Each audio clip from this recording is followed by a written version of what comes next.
Hello everyone, again this is Ate Ai and for today's vlog, pag-aaralan natin ang infinitive to be right. In Hebrew, litzdok. Again, pag-aaralan natin kung paano natin ito sasabihin kapag present tense, past tense, and future tense according to the gender. Okay guys, bone at kill. Present tense right. For masculine singular, צודק. אני צודק. אתה צודק. הוא צודק. Present tense right for feminine singular, צודקת. אני צודקת. את צודקת. היא צודקת. Present tense right for masculine plural or mixed gender, צודקים. אנחנו צודקים. אתם צודקים. הם צודקים.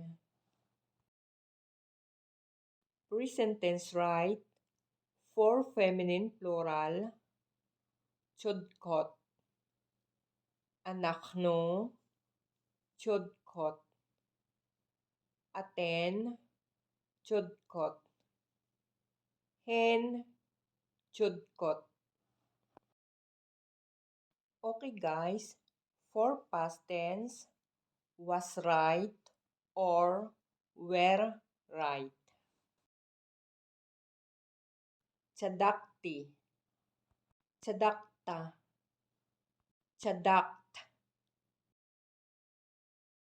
צדק. צדקה. צדקנו. צדקתם. צדקתן. צדקו. צדקו. Okay guys, for future tense will be right. אני אצדק. אתה תצדק. את תצדקי. הוא יצדק. היא תצדק. אנחנו נצדק. אתם תצדקו.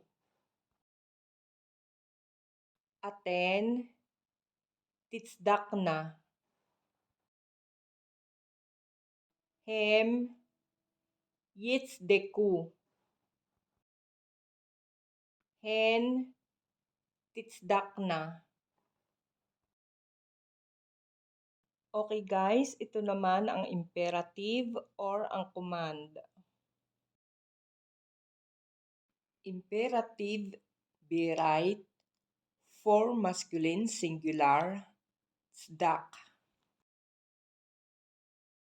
Imperative be right for feminine singular, chidki. Imperative be right for masculine plural, chidku. Imperative be right for feminine plural, tsadakna. Okay guys, muli dito po natatapos ang vlog na ito at sana makatulong sa inyo ang mga verb na isinishare ko. At sa mga hindi pa po nakasubscribe, please subscribe na and don't forget to like, share, and comment. At huwag rin pong kalilimutan, i-click ang notification bell para lagi kayong ma-notify kapag may bagong upload na videos. Guys, amo naman to dali kulken, litra e babloga bashili, lihitraot,